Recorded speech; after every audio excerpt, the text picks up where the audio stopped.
AP CID మాజీ chief Sanjay ముందస్తు బెయిల్ను supreme court రద్దు చేసింది. సంజయ్కు ముందస్తు బెయిల్ ఇస్తూ గతంలో హైకోర్టు ఇచ్చిన ఉత్తర్వులను కొట్టివేస్తూ గురువారం ఆదేశాలు జారీ చేసింది.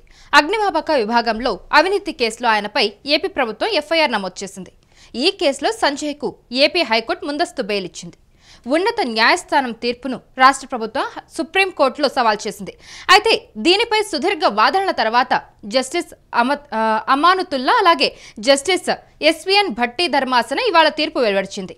విచారణ సందర్భంగా హైకోర్టు తీర్పుపై ధర్మాసనం ఆగ్రహం వ్యక్తం చేసింది. ముందస్తు బెయిల్ దశలోనే ట్రయల్ను పూర్తి చేసినట్టు ఉందని వ్యాఖ్యానించింది.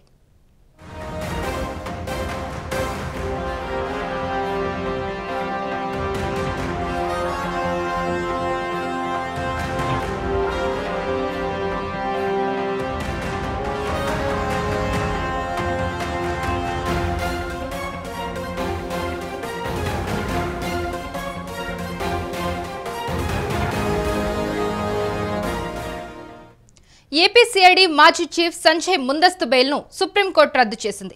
సంజయ్కు ముందస్తు బెయిల్ ఇస్తూ గతంలో హైకోర్టు ఇచ్చిన ఉత్తర్వులను కొట్టివేస్తూ గురువారం ఆదేశాలు జారీ చేసింది.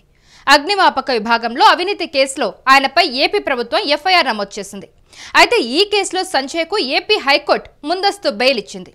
ఉన్నత న్యాయస్థానం తీర్పును రాష్ట్ర ప్రభుత్వం సుప్రీంకోర్టులో సవాల్ చేసింది. దీనిపై సుదీర్ఘ వాదనల తర్వాత జస్టిస్ అమానుతుల్లా, జస్టిస్ ఎస్విఎన్ భట్టి ధర్మాసనం ఇవాళ తీర్పు వెలువరించింది.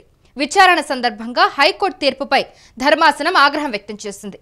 ముందస్తు బెయిల్ దశలోనే ట్రయల్ను పూర్తి చేసినట్టు ఉందని వ్యాఖ్యానించింది.